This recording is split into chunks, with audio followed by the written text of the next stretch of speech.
Hello, nerds, and welcome to the Engadget Podcast. This is episode 37, Modern Things.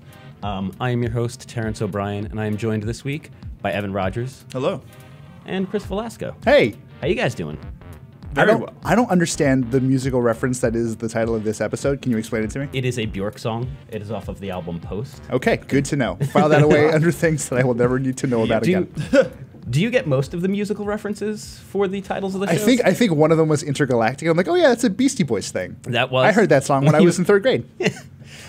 That came out when you were in third grade? 97, right? I thought that was just like a machine learning, like word tumbler. You thought it was just like magnetic poetry, just Yes. naming all of these notes? You generated a word cloud and just like picked out the second biggest one.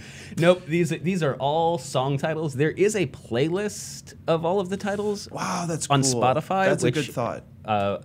I've been failing to update for the last several weeks. I should probably do that, and we should just start embedding it in the posts. Yes. So yeah, I don't know. Oh, and that's a thing that I think I should definitely do. So a little bit of housekeeping up front. Mm-hmm. That will probably replace the YouTube embeds in our podcast post going forward, because I do believe this is going to be the last one we shoot on video. Okay. Wait, what? Say it ain't so, last video podcast. I know. So now you can do your radio voice and feel a little bit less weird about it? No. No? No. I will never not feel weird about that. I feel like if you don't have a camera in your face, it's much easier to just talk like this and put on a really exaggerated voice for Yeah, but I everybody. kind of do that anyway. Well, do you want to tell people why we're moving to audio only? So we're moving to audio only for a number of different reasons. Mm-hmm. Obviously, a video podcast is very resource intensive. Yep. It requires editing. It requires planning to like book a studio and all of that stuff. Yeah. Audio, though, is a lot more flexible. Yeah. Which means we can bring people on the show from the West Coast. We have a whole bunch of editors out on the West Coast who have just never appeared on the show. It'll make it easier for us to bring guests in and do interviews and stuff like that, which we're really excited about. That was sort of like the initial vision when we relaunched this show.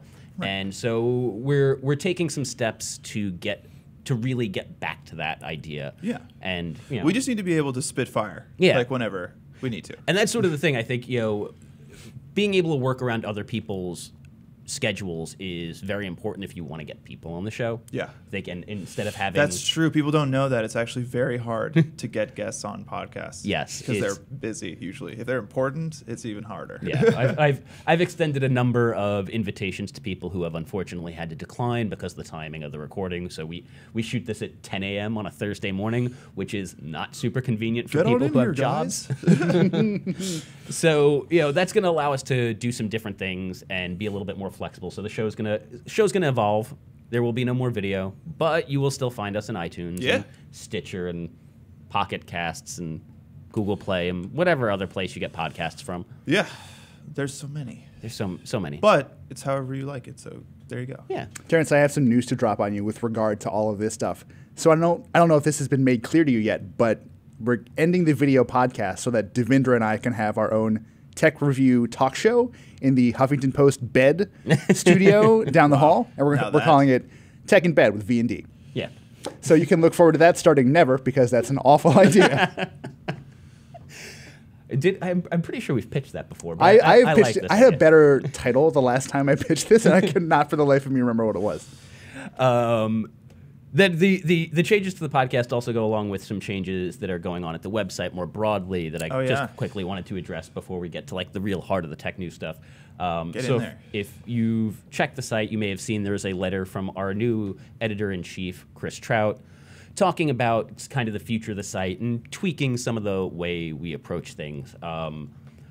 Do not expect like super dramatic changes necessarily. We're not like going back to 2006 super gear heavy stuff, but we are going to kind of try and refocus a little bit and get really back to the stuff that we do best, which is really lots of tech, looking at the future and how tech impacts that, and maybe pulling back a little bit on some of the periphery stuff.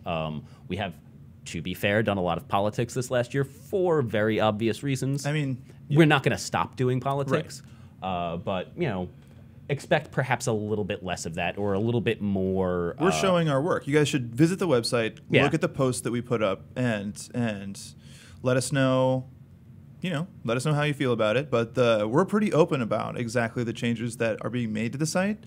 And, I mean, like, it's going to be cool. Yeah, I think it's all good stuff. And if you go, I won't bore people by talking too much about the internal working stuff, but there's some changes to the masthead and stuff, too, that I think kind of lay out the direction we're heading, and those are worth looking at. And, Totally. Giving congrats to people like James True and Dana Woolman. And James True. Also Dana. Mm-hmm. Yeah. So Also Matt. Oh, Matt. Also Matt. And Nate. Yes. And Billy Steele and Richard Lawler. There's a Yes. whole bunch of... Okay, so here's the Everyone thing. If got you don't- promoted. If you don't know all the names of the awesome people who work at our website, go to the masthead Yep. right now. Yeah.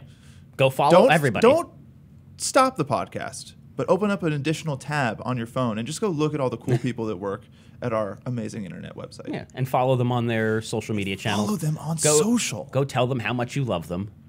Because But in a weird way. Not a creepy way. Yeah, but you still should, though. Yeah, just tell them they're great. Don't send photos of yourself outside their houses. Stop short of that. Yeah, that seems fair. Okay. Anyway. Do you guys want to get into the news now? Kind of Let's do it. get focused? I don't know. I'm still stunned by this no video podcast thing. Like, where do we go from here? I'm a little Where shaken do in we my look? core. What do I do with my hands? Well, we're going to go to... Distract me with the news, please. We're going to talk about video. That's how we're going to start. Okay. Oh, yeah. So, I guess Sunday, right? I believe so. Yeah. It was Sunday. There was a little bit of a what's the word I'm looking for?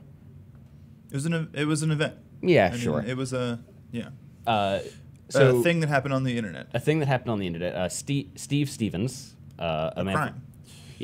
a man from Cleveland who went and shot an elderly stranger Yeah. in the head and killed him, and then later posted video of himself doing that Yes. on Facebook Yes. and live streamed a confession to the crime. That's right. That is the chronology. He posted a video, and then the live stream was of the confession. There were a few very early headlines that said that there was a live stream murder, which is not what happened. Yeah. But yeah. I mean, those things, to be fair, can get a little bit confusing. There's usually in the immediate fallout from these sorts of events. We just want to be clear. Yeah. We just want to be clear on the chronology of what happened. But, basically, this man kind of used all of Facebook's, most modern social tools to broadcast about the crime the homicide that he committed. Yeah. And so, I mean, part of the kind of controversy surrounded the fact that it took Facebook so long to remove the video as Right. well. It took, I believe, almost 3 hours before they pulled the video down. Mm-hmm. Yeah. I mean, so they said that nobody reported it initially, which I think is... I find hard to believe. I actually think that's totally plausible. You do? Well, yeah, because there's kind of that thing of well, surely someone else reported this. I don't need to report this, right? It's like surely someone else pulled the fire alarm type of situation. Mm-hmm. But no, I believe it. I actually believe that. The problem is that once that happened, it does take a long time, and also I think this story. I mean, obviously this story is tragic. Yeah. But I think it's gaining traction, at least in technology publication circles, because it kind of highlights all the ways that Facebook is cutting corners when it comes to the management of the content on its platform. Yeah. And not to lay the blame entirely at Facebook's feet, although I do think that this does highlight a number of issues specifically at Facebook. It kind of also speaks to larger problems with social media and live streaming video in general. Right. This is not the first crime to be posted as a video on Facebook. Even if he had live streamed the murder, that would not be the first live streamed crime on Facebook. Right. And similar videos have ended up on Periscope, on Twitter, I'm sure YouTube as well. I mean, Live Leak has been around forever. Yeah. But I mean, this is the thing, is that when Facebook hits a problem that needs to be solved by people, they really kind of shrivel. and look for an algorithmic way to do it. And I mean, like in Edgar's piece, which you guys should go read, because first of all, you know, it's a very good and concise excuse me, look at exactly what happened in this case. So you should really like go and read it. But like when it comes to like the trending bar, you know, instead of actually fixing the problem, they fired everyone and went with an algorithm. And then subsequently after that, the algorithm goofed up in a bunch of ways, which makes Started sense. promoting a bunch of false news stories. Yeah, a bunch of false news stories. And so like clearly Facebook has this recurring issue where like they just aren't willing to really throw in the human resources to do a lot of things. I mean, like this is not the only aspect of it. Like there's the policing like live videos. They say they have like a machine learning way of like looking at them and like screening for just like straight up pornography. That's all well and good, but like, you know, as someone who does social, like, and, you know, in past jobs have like created ads for Facebook, you get, once you have a couple of ads on Facebook, the next ad that you make gets approved like within minutes, which means that there's no way that someone's doing like extreme diligence on the other end. It's like once you've set at least a minimum bar, they're like, yeah, fine, whatever, you're good. You're good. I mean, it does kind of beg the question, though, like, what is Facebook's responsibility in all of this? It's really tough to say. I mean, as pointed out in Edgar's post, which, again, is very good, you should go check it out, some people seem to think an entity like the FCC should be more involved in situations like this, sort of policing the content that we're making available on these sort of publicly available networks. And I don't necessarily buy that. The question I'm sort of trying to wrap my head around is, would an extra dose of transparency from Facebook in this particular situation help rehabilitate its image? Like if they came out and said, this is what happened, this is our process, this is the timeline. Exactly. Yeah. Because, so to your point earlier about no one reportedly reporting that video for several hours, what is the timeline from the first person who hits report to the first person on Facebook's side looking at it? So honestly, and what happens from there? I think that if they did publish something like that, I think that would be really helpful. Yeah. You could, you know, the problem I think that I think the core of the issue is that people are like, Facebook, you just don't care about this. Like you say that you care, but then in your actions you don't reflect that, right? If they published some kind of timeline or had some kind of transparency about how their system actually worked, I do think it would actually be like, listen, we got to this as fast as we humanly could. Right. You know? And the issue that I'm seeing is that all of the attempts we've seen so far to cast light on how this process actually does work has come from journalists who have broken stories, which is fine. And like, credit to them, they're doing really good work. But like on some level, Facebook should be able to say, okay, well, you've read that story about how we have people in the Philippines monitoring stuff that goes up on Facebook for porn. Like, let's hear that from you. Let's hear some responsibility from you, the company that is not only making this kind of stuff possible, but on some level encouraging people to go live with their lives and not really thinking about the consequences that go with it. Yeah. I do think, though, like, the point you had just a second ago about the FCC getting involved, like, this is complicated, right? Like, as soon as you start talking about, like, you know, one of the things the parallels Edgar draws is to the 7-second delay on television, you know, and then any regulation in terms of, you know, what you have to do to monitor this kind of stuff, it will actually stifle innovation. Like there are tons of video. I mean, like Cabana just came out the other day, right? I have no idea what that is. Well, guys, it's Tumblr's new app that lets you watch YouTube videos mutually with, I think, 8 of your friends. It's either 6 or 8. Hasn't this been done before? It definitely has. I don't know with mutual 8. watching stuff. Yeah. I don't know about with 8, but it has. But anyway, so like if there was like a law in place that was like you have to have a delay on this, like that app is just not possible. So it's like it's a lot to consider before, you know, cases like these lend themselves to knee-jerk reactions by everyone. Yeah, because it's crazy what happened, but you know, like also it's very complicated. Yeah, and back to this whole FCC thing, which just kind of fascinates me because with the new commissioner, Ajit Pai, very staunch conservative, he's a Republican dude, right? Very smart, very funny, very young. He's going to be there for a really long time if he can help it. This guy has pushed for a rollback of some of the net neutrality stuff that we've seen pushed by President Obama in the sort of waning days of his administration. The issue with that and the parallels that I'm sort of kind of seeing now for the first time is broadcasters have the ability to put, in a lot of ways, whatever they want on their air, on public 100%. air, funded by our taxpayer dollars. But they have standards and practices, departments that they are beholden to. That's right. If we're no longer looking at the internet as this sort of publicly available, almost utility kind of service, this network, does that basically mean that there is no need for a standards and practices kind of body at organizations that make this kind of stuff possible? It's a witty question. I don't expect anyone to have an answer for it. It's just like... No, it's just that is a question kind of at the heart of this, right? It's like who... Secondarily from the responsibility that Facebook obviously had and should obviously like own up to is the responsibility of like technology and broadcast companies outside of traditional broadcast. You know what I mean? Like, well, I mean, and I think that's sort of the problem that we're kind of starting to face, and this is where a lot of people get tripped up, and what makes this such a complicated thing is so much of our consumption is moving not necessarily to social live streams, but to online video in general. Yeah. Which is regulated very differently, if at all, basically.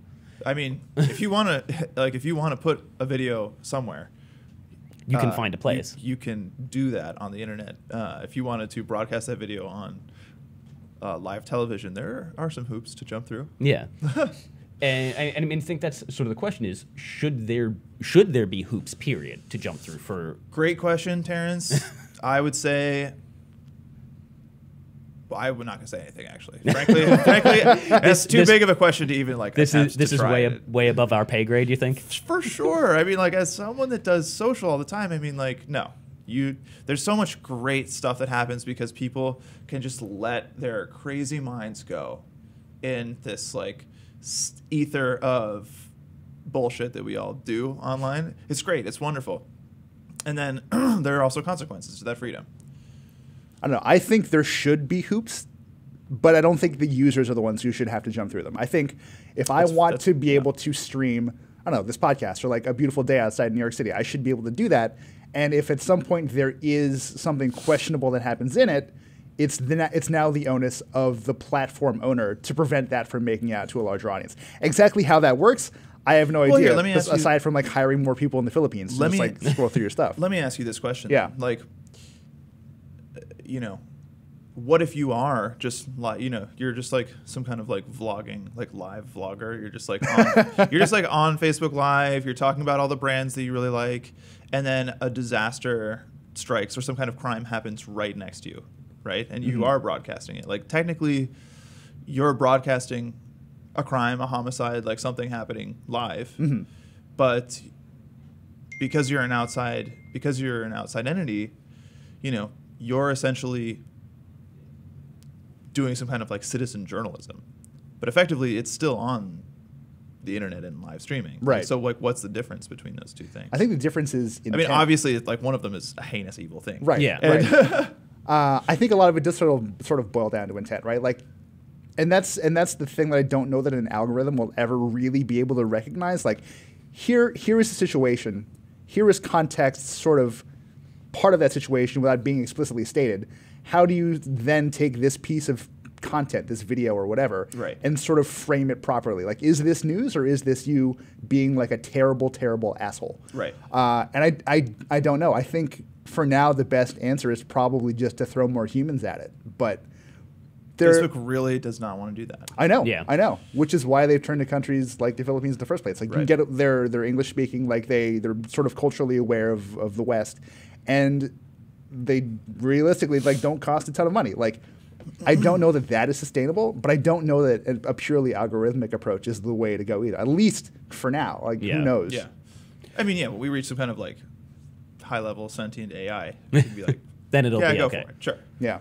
So I want to come back real quick, though, to something you just said before, Chris, which is, that there should be hoops to jump through, but the onus shouldn't be on the person generating the content. It should be on the platform. Right. Primarily just because I think that's like a pretty, not revolutionary idea, but it's a dramatic shift from how we've traditionally treated platforms on the internet in general. The argument has always been from primarily the biggest source of this has been file sharing platforms. So like Napster, BitTorrent, they'd say, look, we provide a platform, and what people do with it is not our responsibility. And we've all enjoyed the fruits of that labor, I'm sure, at some point. So putting the onus on Facebook all of a sudden, I think, to police what people do with their platform, not saying that it's right or wrong, but that does represent a dramatic shift in the way we've treated internet in general, right? Yeah, I mean, I think it's fair to say that in the sort of wild and woolly early days of the internet, you could kind of get away with anything, and if you made money along the way, like, great, enjoy it, have a good time. But you have a company like Facebook or Twitter with Periscope, like, you've got these entities whose now, since they're public companies, they have fiduciary responsibilities to their shareholders. Like, it's a commercial space now. Like, I feel very strongly that the internet as we know it now is just like a fucking mall. Which frankly sucks. Like, you don't see. I mean, sure, we're more creative now than we used to be, and we have the ability to broadcast that to more people than we could. Yeah. But you also have to contend with the fact that ads are going to be served against it. Basically, there is a money-making endeavor at every point of that experience. Yes. And the moment you surrender your content up to this platform, they're going to commercialize it. Well, and that's the thing, is that like this so Facebook is. It's so complicated. It's so complicated because like Facebook is aping everything from Snapchat. Why? Because Snapchat is an authentic live platform. But it's not for poor people. But it's okay. So honestly, I have not actually followed that thread with Evan, so like I'm just leaving that one behind. But I mean, like, I think that Facebook a couple of years ago, Ben Thompson has written about this ad nauseum. Like, you should go read him if you want to, like, the real version of whatever this argument is. But basically, like, Facebook has an authenticity problem, and they've invested majorly in stories, to kind of bring people into their lives. They've invested in Facebook Live, which, again, is a really kind of authentic type of media form.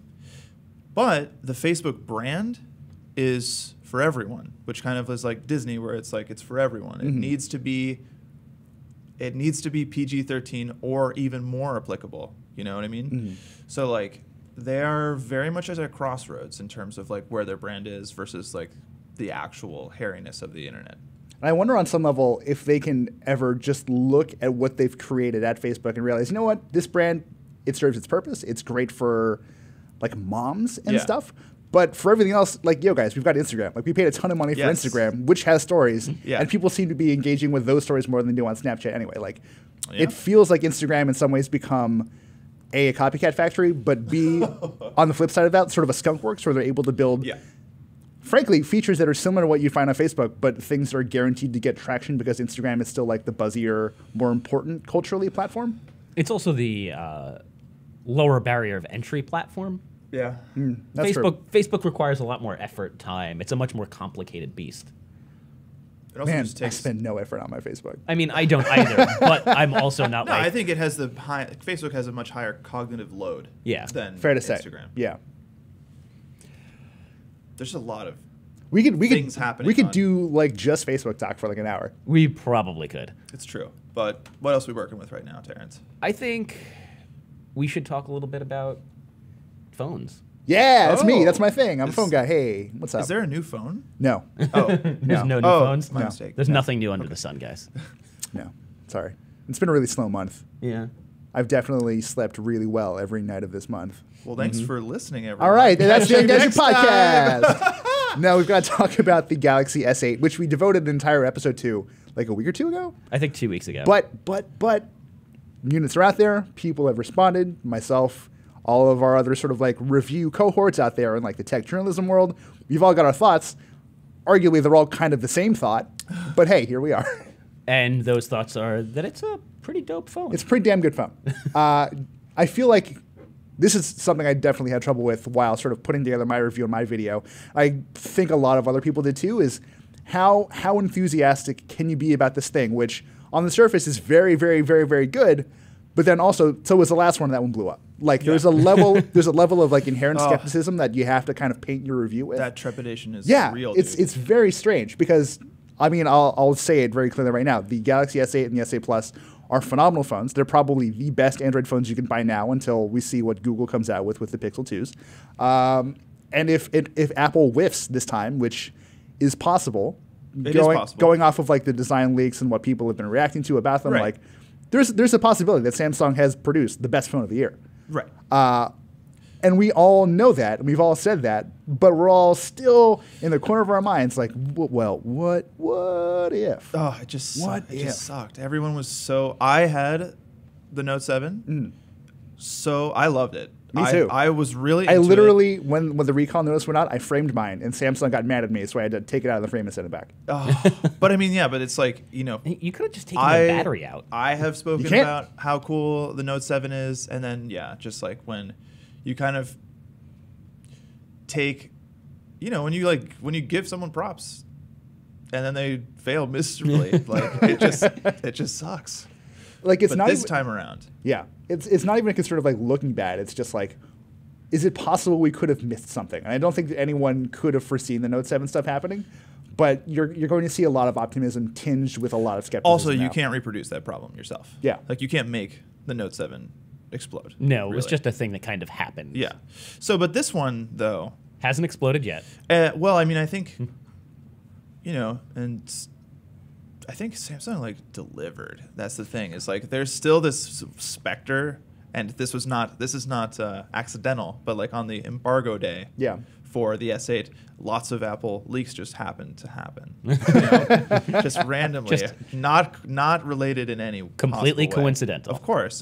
But the thing is Samsung's phone is real, and there's a unit here in the room with us. Yep, and I'm not scared to have it in my pocket, Right. which is a pretty big step, I think. Yeah. So I think that's a step in the right direction. Terrence, you're actually kind of a fan of this thing, which is I- odd because you hate non-stock Android devices. I do. I loathe TouchWiz with every fiber of my being. The Wiz, man. And look, this is not to say that Samsung hasn't made nice devices Yeah. in the past, but I've also not always necessarily been a huge fan of Samsung's sort of design language in general. Yeah. You know, when they did like the faux leather back thing, I was super not into that. I Band-Aid. kind of dig that. Band-Aid mode. Yeah, Galaxy S5 with that Yep. Band-Aid. Yep. Ugh. Oh, and that bright electric blue. My God, so hype. And Go ahead. God, and what was the original Edge that had like just the one curved side? Yep. Which was Yep. dumb. Which I think also might have had like a faux leather back. I probably That was did. hype, though. Galaxy Note Edge, yeah. Yeah. Like that was the moment you knew this Like, was that going to thing be a was thing. Ugly as hell, but also hype. It was ugly as hell, and you know I've had a minor hang up. I shouldn't even say minor because it's actually one of the primary reasons I would never buy a Samsung phone. It seems like a minor thing to most people, but you agree with me, which is the placement of the buttons and the fact that Oh, yeah. until recently Samsung has had physical or capacitive keys as opposed Right. to touchscreen ones, and they insist on reversing the standard Android button order, which confuses the hell out of me. So just all of these Yeah, dude, things it's have like just crisscross. You got to wear your pants backwards. all of these things have made me Yeah, just that's not a fan. fun deep cut. It is.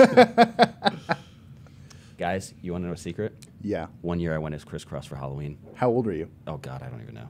8? Young. 8? It's forgivable. Yeah. Whatever. How but- how does one actually get into pants backwards? Like that It that was- can't be comfortable. It was really rough. because I you've don't got think all you're- the meat in the wrong place. It was Let's- rough. Okay. Okay. We're getting off the rails, guys. So But this thing is beautiful. I am very curious to see what you think about TouchWiz because I have noticed that Samsung has taken a design like, you know, like Galaxy S3 and 4, I think, were when I really started to like hate it. TouchWiz, you mean? Yeah, I mean, like in the first iterations, Galaxy S1, Galaxy S2, like Samsung was really actually trying hard to do a couple things. One, copy Apple. Yes. Fair, yeah. 2, paper over all the really crappy aspects of very old Android. Like the other day, I actually revived my Nexus S. Oh, nice. And like, you know, people forget. I mean, people actually do forget. Like, Android was like a busted mess back yeah. in the day. Mm-hmm. It was cool because you could do whatever you wanted on it, and that was super awesome. But like, But it was now, also fundamentally broken and Yeah. super ugly. now there are design benchmarks that need to be reached, and like, you know, I think I actually like basically what I'm saying is that I was a huge hater in the Galaxy like I guess 3 S4 days because it was just really ugly, very stupid sounds all over the place. It was trying to be cute, and it just wasn't. And it just The sounds are still pretty bad. It just like sucked. Like TouchWiz just sucked, and you're like, I need stock. This is so bad. Now they've muted the sounds. Like the design, I feel like someone that actually studied design as like their profession is now doing it. And even if it's not my favorite, but at least someone, it looks professional and polished. Yes, exactly. What do you think? I mean, you're the one that's in it. Like, I'm a big fan, to be honest. Like I was very much in the same boat as you. Like S3 and S4 were incredible physically, but the software design was just trash. Yeah. And then they came out with the 5, which I think fair to say was like a step back in terms of the way that the device itself was built.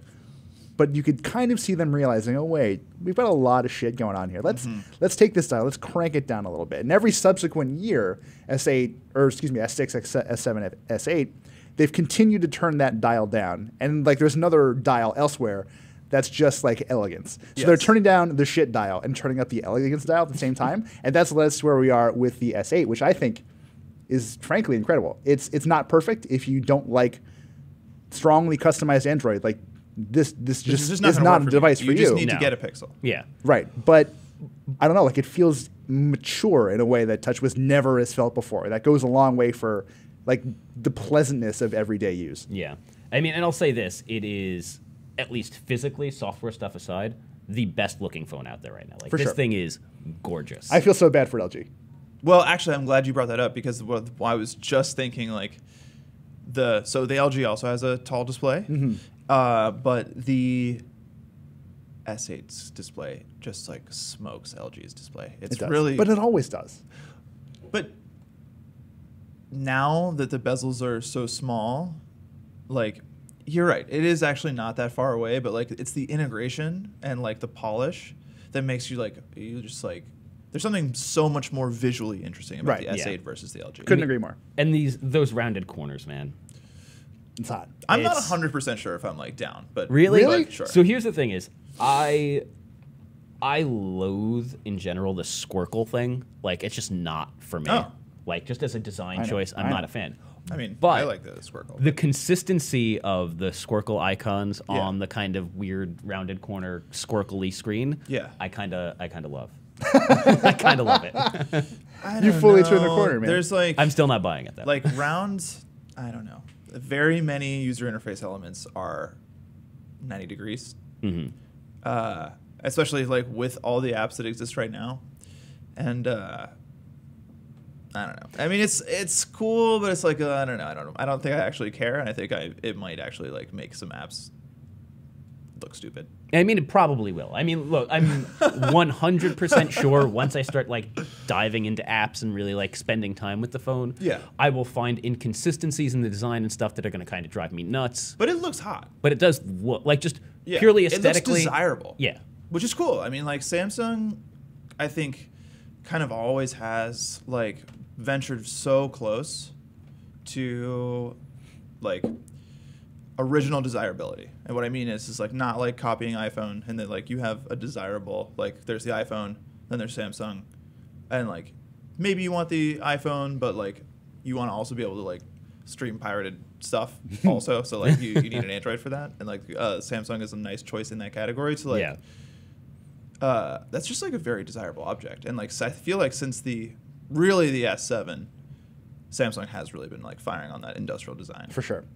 I gotta ask though, knowing what we now know about the S8 package as a whole, how do you guys feel that Bixby just like you can't talk to it right now? I mean, Bixby from the moment it was announced seemed fundamentally broken. You think? Oh, I absolutely never cared. I didn't even start to care. And I think I think most people, Evan, will fall into your category. Like, hey, here's the thing you can do. You can't do it yet, but it almost doesn't matter because everything else is so well done. Yeah. That, like, use Google Assistant if you really need to. Like, it's a non-issue for like 99% of the people going out to buy phones. No, I mean 100%. Like the fact that the just like there is absolutely no fiber of my body that like actually makes that like a purchasing dependent decision.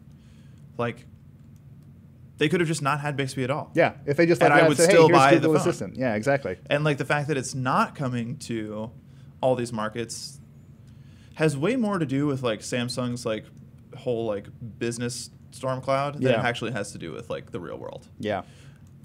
Who cares? I don't know. It's tough for me to reconcile because on one level, like this is an incredibly polished, by almost every measure, incredibly good device. And I wonder if they like just messed up the expectations game. Like they pushed Bixby, they invited journalists to Korea to go like see it in person and do like deep dives to kind of build that hype, to carry it through into launch. But at the same time, like the Bixby that we did get, which does not include the voice, you can't talk to it. Like the Bixby that we did get is of dubious value now anyway. Like that's the thing. Here's the home screen, awesome. Here's vision that will not like identify our friend's shoes because they really want those shoes. Yeah. Like, come on. This was what you were supposed to do. And if you'd gotten that part right, it'd be so much easier to forgive you for not giving us the one thing that people associate with virtual assistants. Would you say that it's fair? Would you say that it's fair that Bixby falls into like the quote unquote innovation category?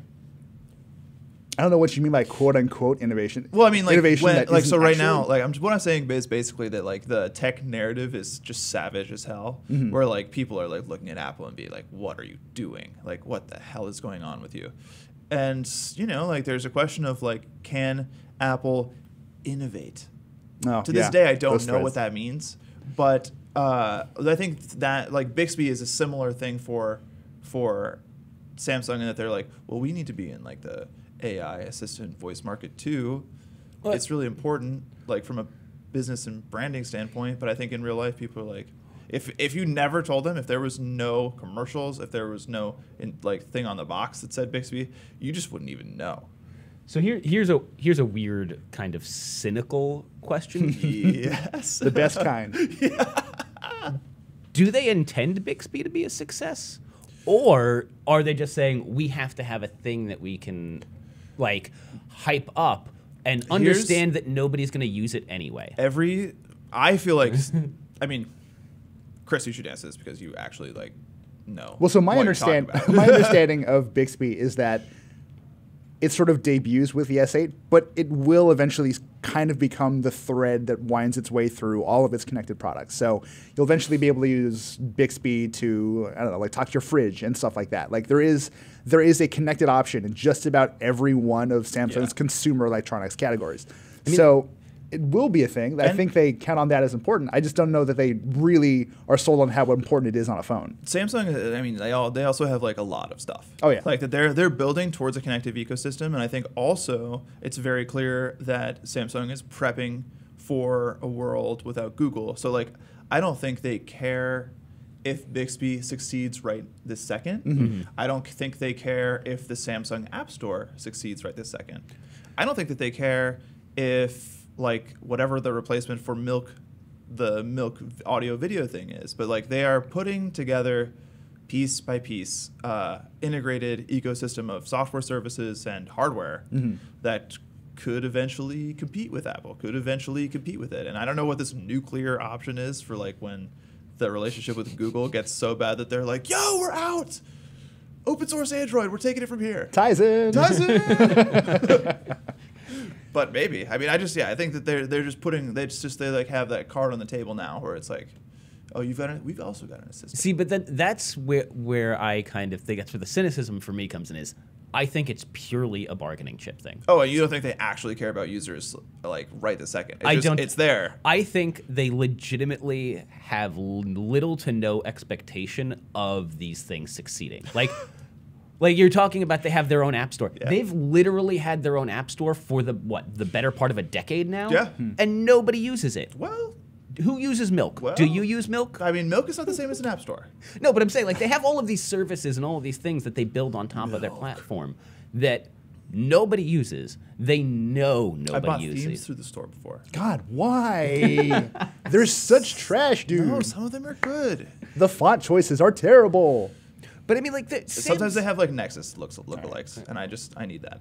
Samsung isn't dumb though. Like they're not a company run by idiots. Like they know that these things are not going to take off. They're not sitting there going, you know what?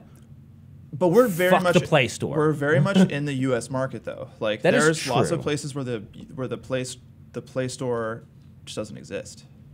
I think it's also fair to say that Samsung is sitting on enough money that it can afford to just be like, hey, let's like make a media play and see how that goes. Well, and if it works, great. That's sure. what I'm thinking. That's that's what I can't help but feel Bixby is they built a thing, they put some investment into it, and it's primarily a media play that they know ultimately building like a fully fleshed virtual assistant is complicated and expensive, and people barely use their virtual assistants as is, because let's be honest, what do you ask Siri most of the time?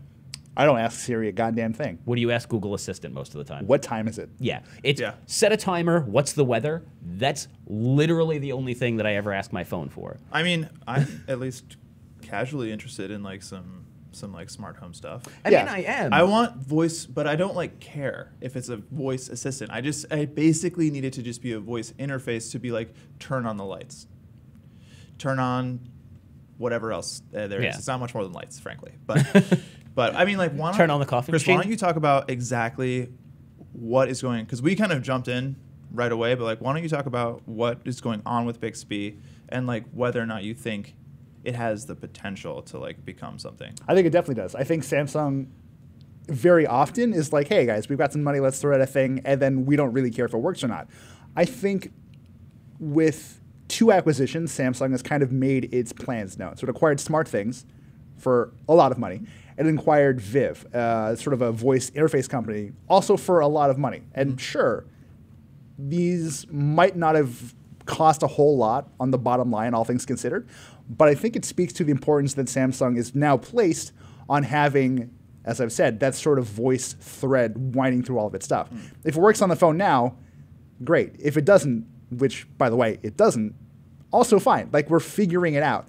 And once we start to see Samsung voice interfaces and connected appliances and like TVs, once those are like the default option, Samsung is going to be laughing all the way to the bank. Like their purchases will have paid off in a huge way for them. Yes. I don't think they frankly care at all if it's functional on the phone right now, because they've shipped it in the state that it's in, which does not work.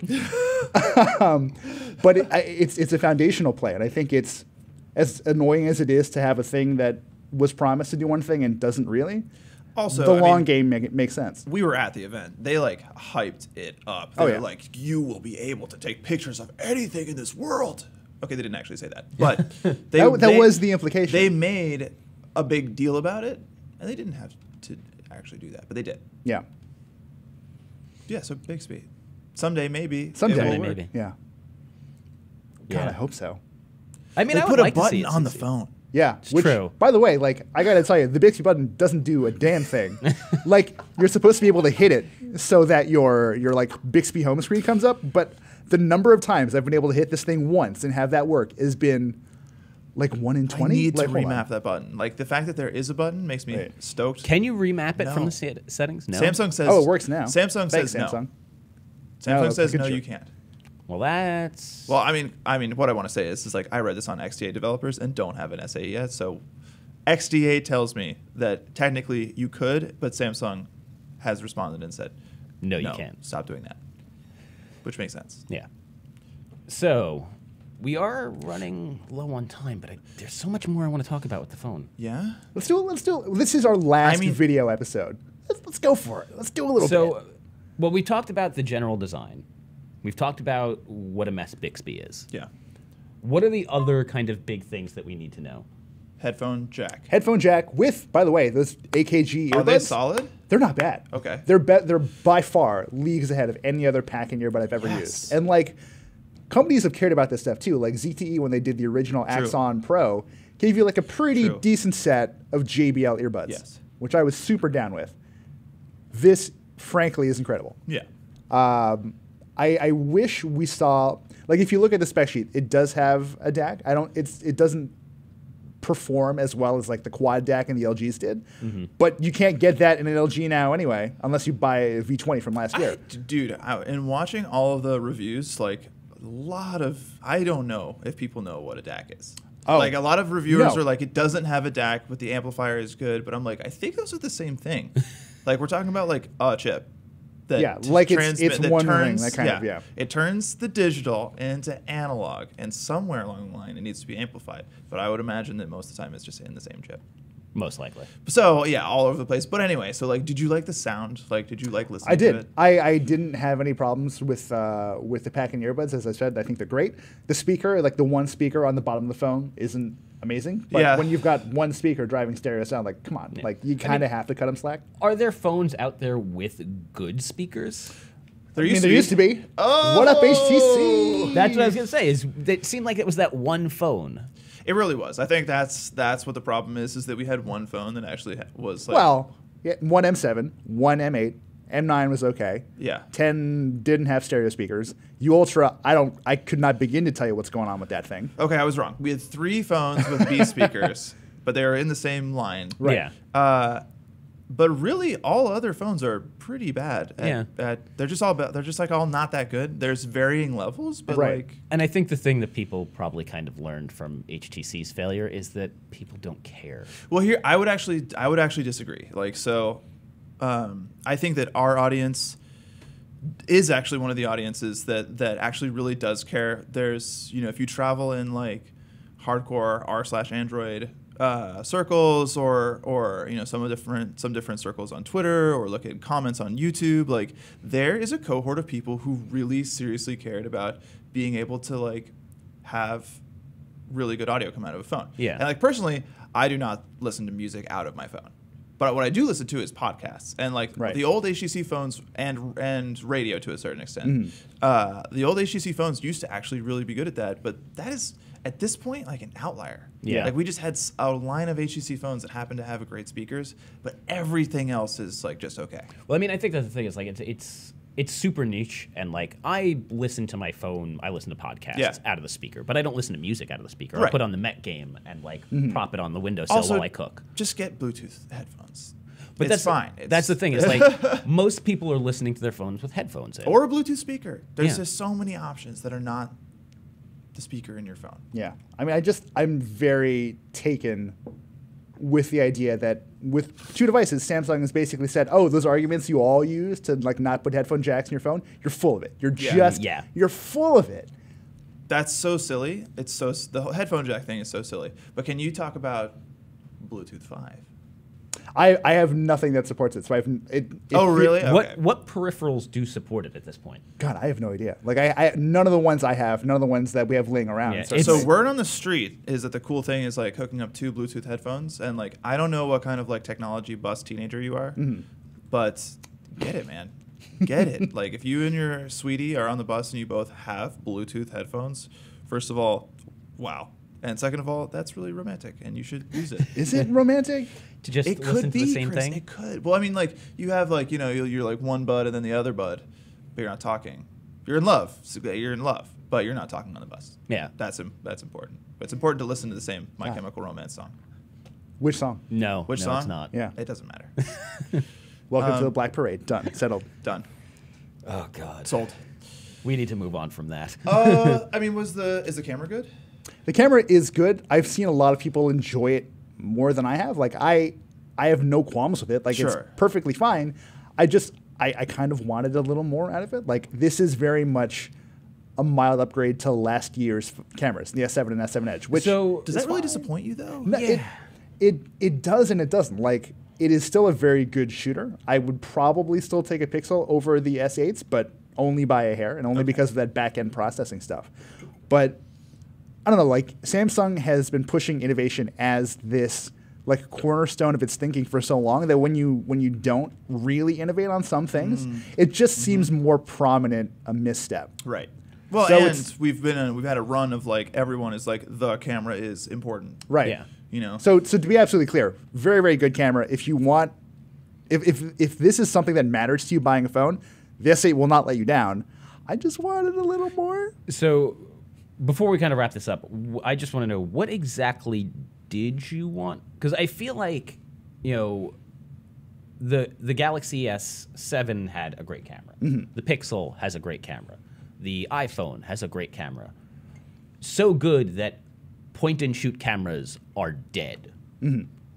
Except for super zooms, but yes. But like, at what point are you just like, no, this is as good as like a phone camera is going to get? Are you just like, I want to replace a DSLR with it? Like, I don't think I could ever really replace a DSLR with a phone, but I think there's an argument to be made that we're moving into a world where displays are getting sharper and sharper with every month, that these camera companies have to keep up. And don't get me wrong, 12 megapixels is still really good, but it's not going to be good forever. So I kind of just wanted to see Samsung at least lay the groundwork for what comes next here. Well, and now we have a kind of a variety of dual lens setups. I mean, like, there's three major kinds, right? Like, there's the telephoto kinds, like Apple has. There's the wide angle kind, like LG has. And then there's the Huawei P9 or P10 setup. Monochrome. Yeah, with the monochrome. And Samsung decided not to kind of venture. I mean, that is like the hot Android thing right now. Why do you think that Samsung just decided they didn't care about that? I think on some level it was probably an issue of space. Okay. But on the other, I like dual cameras in general. I use them relatively frequently. Do I need one in my day-to-day life? No. Yeah. Like, it's totally fine. And I think that also speaks to Samsung's sort of thinking with the camera interface, which has been really, it's very sleek. It's very... It is good. It gives you you actually very good. It's very good. It's in a lot of ways very minimal. Like when you shoot video, for example, like there are no pro controls. There's a button that you hit to record video, and like that's it. And so I think Samsung understands that most people, at least for now, just don't really care. Like it's useful, but it's not to the point where it's a make it or break it decision. It is interesting that they've conceded the kind of like when you open up the LG camera interface, it's like, yo, welcome to the Matrix. Exactly. Like, take the red pill. Like seriously, that focus peaking, like my God. Yeah. That's crucial for a very small number of very dedicated people. Oh, hell yeah, dude. Lossless audio. Right? Like, oh. But for like mom and dad going out to buy a Galaxy S8, not even now, in like 9 months when it goes on sale for like $150 or whatever. Yeah. Like it very much feels like a family friendly play, right? Like it's for my the dad masses. has an S7. There you go. He loves it. He's Is your dad a blown tech away. man? No. There you go. No. But I mean, like, it's very interesting, I think, to. Well, actually, sorry, whatever. The back camera, I think they made the right choice. It's just a good, like, you need to have a good camera. Yeah. And they have a very good one. And then, like, most of the dual camera setups have some kind of weird shit going on. Yeah. Like, I personally could not find out how to take raw pictures on the P10. You know, like, Sony has, for the longest time, not allowed raw pictures on their type thing, even though that's not dual camera, but still, like, there's always some kind of weird crap going on. And Samsung is like, let's just like stick to the cool, straight and narrow. Yeah, well, I mean, and Chris, you said that you think the best mobile phone camera currently is the Pixel, which is also a single camera setup. Yeah. Yeah. Like maybe Samsung has just decided having a second sensor back there's you know what I mean? It's a like, distraction. People want to have great it's a gimmick. Your toddler is like running around and like. It's like the fact that you had a wide angle lens is not going to save you from the fact that like you launched it, you couldn't figure out which mode you're in, and you didn't get the picture. Yeah, but I am like super curious about how much they've improved the front-facing camera. Oh, it's incredible. We're up to vain as I am, I've tried it pretty extensively. So they've upped it to an 8 megapixel sensor with, I believe, it might also be an f1.7 aperture. So like pretty good in low light. It does also have that wide angle built in, so you do get a lot of. We could do it right now. We could probably get all of us in it. I mean, plus you have those ridiculous like 31 Snapchat style filters that turn us all into like animals eating food that's and whack. stuff. I mean, that's cool, but also whack. It's more. I think we need a photo of the three of us as cowboys by the end of this, guys. when you blink, your pistol shoots. Yeah. Okay. I do some stuff on YouTube. I do some vlogging stuff, and like. The Galaxy S7 camera was actually very good in just in regular light, but in low light it like really fell apart. And resolution wasn't really something I was hurting for. So I'm wondering what I really need is like the video to not turn into mush when you go indoors. Yeah. But I haven't tried it yet, so I'll let you guys know. I just took a photo of you. Like, it's pretty good. Also you're a deer. This is very cute. I want this. I like that. So I wrote the lion's share of my review on Easter Sunday after hanging out with my niece, cousin. should We're know related somehow. She's Okay. like a cousin's kid, whatever that makes us. Yeah. I kidnapped a child essentially, and we spent basically the entire afternoon just taking those photos, and she was thrilled, and her parents were thrilled. So as far as crowd pleasers go, like. It's a little dumb, and some of them are kind of bizarre, but Samsung, I think, is onto something here. That's Kids true. will love it. That's how they get you. Is like you're like, oh, these Snapchat filters are so dumb. Who would put a dog face on them? And it's like, Children. no, hot girls. Can't argue with that. that's I true. actually cannot argue with that. So you think, but then in reality, you never know. So bottom line, people should buy the phone. People should buy the phone. But it's very Unless- expensive. It It is is very very expensive. expensive. It is But then very what expensive. phone? What's the list price? I believe it starts at $750 Jesus. outright for the S8, and it's like $850 for the S8 Yeah, Plus. it's $100 more for the 8 Plus. And the That's the Pixel is Also pretty expensive. but significantly I less. think it starts at 6. It starts the same. I actually I don't think want to it's like- say I think it without starts actually at knowing. I don't want to be an 6. idiot, but I can I'm look pretty it sure up. it starts the same level as the iPhone. But like that's. I think the crazy thing is that like Samsung actually has a very compelling argument for paying that much money. Yeah, I think so. So, It's- did you look up the price? Yeah, it's $650 for the Pixel. So, realistically, I think it's fair to say one person would decide to pay an extra $100 for a phone that looks that good. That's fair. Are you going to go out and buy one? No, No. but not for the reason. Not for any of these reasons. The only reason I'm not going to go buy an S8 is because I take really good care of my phones, and I don't use a case usually. And I dropped my S7 one time, and it just like blew out the glass. And I'm just not about that life, man. I That's fair. just live too rough and tumble, I think, for objects that are as nice as this. I don't think Gorilla Glass 5 is going to do shit, frankly. No. It's not going to It was pretty good on the G6. I was having dinner in Spain with like the early review unit. Yeah. And we were sort of there's the ground floor, then you go up like a flight of stairs, and we were sitting at a table like right next to the edge of the balcony. So I have a little wine. I'm eating pasta, just like a tornado of carbs.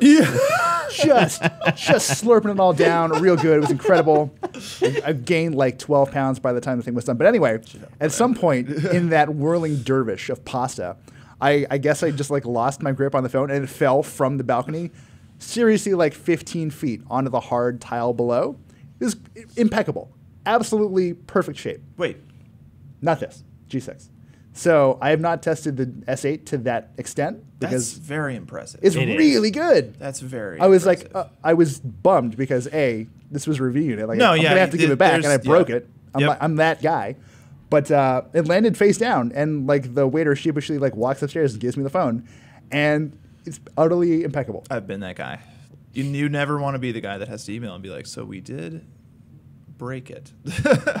We've done that before. Well, it Yeah. happens. oh yeah. Yeah. Generally, it happens, though, with rugged devices Oh, that you're yeah. supposed to be trying to destroy. Yes. Yes. I It's remember so crazy. I broke the Cat S60, which was supposed to be waterproof, but it Of course. was not Of course waterproof. that happened.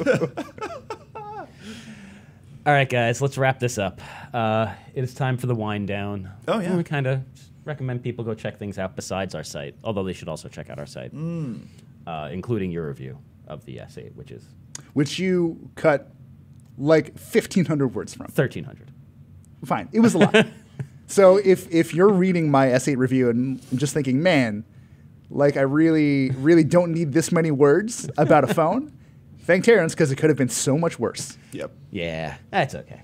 I'm just going to go first because Yeah. mine is not a shocking recommendation at all.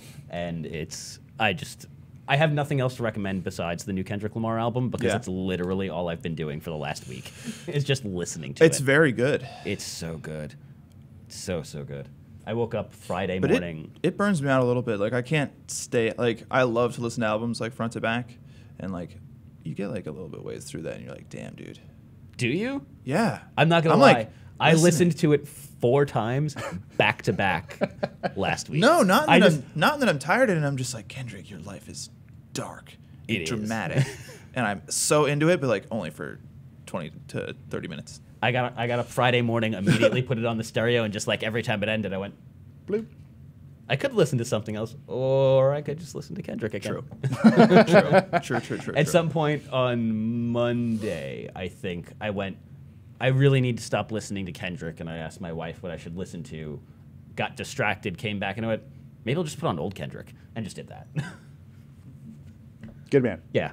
So, yeah, if you haven't listened to the new Kendrick Lamar, something is wrong with you, go do that now. Yeah, it's good. It's out on Apple Music, Google Play, like Amazon, I personally, yeah, all of the things. I don't know. I don't personally know if it's on Amazon, but I'm sure it is.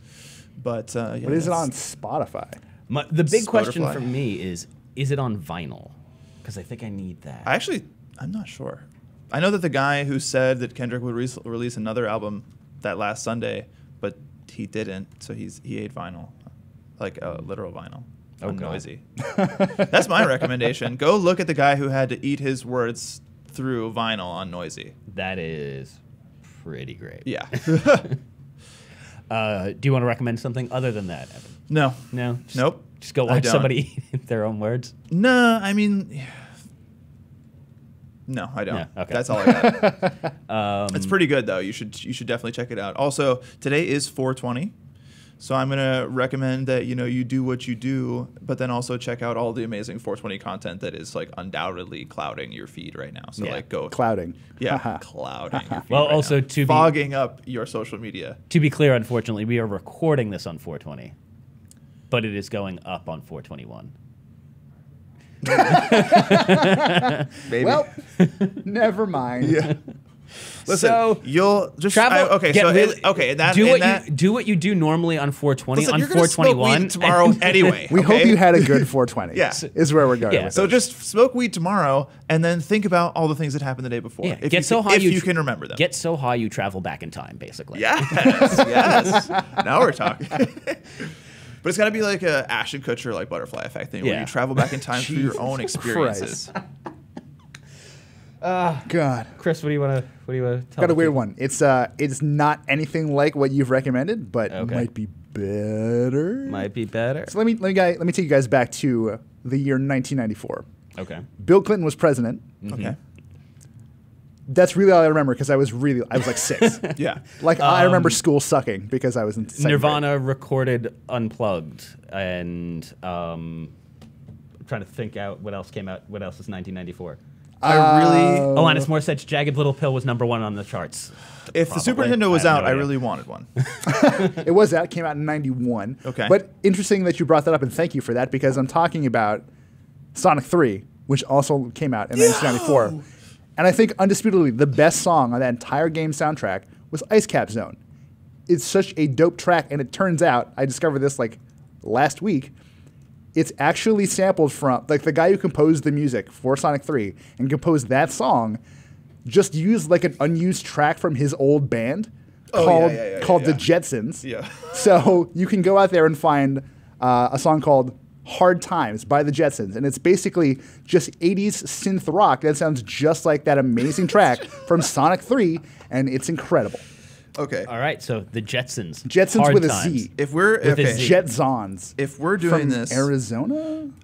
Somewhere in Arizona, I think. I will recommend a compilation of Metroid-based remixes from DJ 8-Bit Mullet.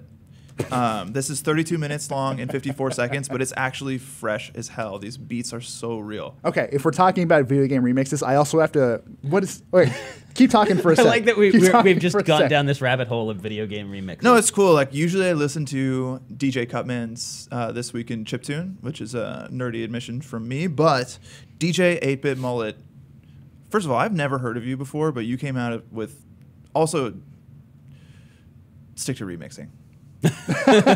You're really good at it. It's very good. just But please keep doing that. Okay, one last thematically similar recommendation on our last video podcast. This dude named Too Mellow a couple years ago put out a compilation of mashups of Chrono Trigger and Jay-Z. Oh my God. Called- Okay, Yes. yes. called That's Chrono so, Jigga. It's so good. It's It is it's such gold. And I want to play some for you. I'm but we glad. probably shouldn't do that. Yeah. yeah. I'm glad that you brought that up because that is, the world needs to remember that exists because it's God. amazing. Guys, We just leave it on that. Dude. I think so. That's amazing. That's it. Leave here and go listen to that on 421. I know you're still smoking, so get it. Do it. Can we get some like crazy lights going for our last video episode? Some crazy what? Lights. I don't think we can do that, unfortunately. Oh. You gotta ask about that stuff before. Oh, Yeah. Well, all right. That's that. Yeah, thank you for joining me, guys. Thank you for joining us out there. Yes, I don't know which cameras. I don't know. It doesn't really operating. matter. So thank you for watching. Please keep listening when we move forward to our audio-only format. And we still want your feedback. It's going to be good. It is going to be the best. Okay, so also don't forget to rate us 5 stars in iTunes. Yeah. For God's sake, you know it matters. But also, we put all of our videos on YouTube as well. So definitely check out our YouTube channel. And give those a like and a subscribe. Give those a like and subscribe, guys. But also, like, get on us on Facebook, get on us on Twitter. Just get out there. Yeah. And also, actually talk to us because, like, I am behind all these things and, like, I'm lonely. Yeah. I want friends. Do you want them to talk to you directly and not even just to the Engadget? It doesn't matter. However you feel like it. So you can If you've got get a us- spicy opinion about a story, let me have it. So it's at Engadget. Yep. At Engadget Podcast. That's right. It's youtube.com/Engadget. Okay. And And Engadget everywhere else, too. Okay. And what Yeah. are you personally? Oh, it's at Evan Rogers for Okay. me. And you're... I'm at Chris Velasco on every platform, including Ello, which I got a notification saying someone just followed me on Ello. That's still a thing? Don't make fun of Ello. Ello's actually very cool. Well, I have a follower now. I am at Terrence O'Brien, also on pretty much everything. All E's, no A's, right? Yeah. It's pretty good. It's pretty good. Yo, that's cool. So yeah, again, thank you for joining us. We will be back next week with, something awesome. Hell yeah. You want to play us out? Wait, yes. Shit. Wait. Nope, it's wait, too late. No, I've got- no, I I- got it. It's too late. Wait, unmute, touch bar. Shit. I've got this. Fuck this computer. How does this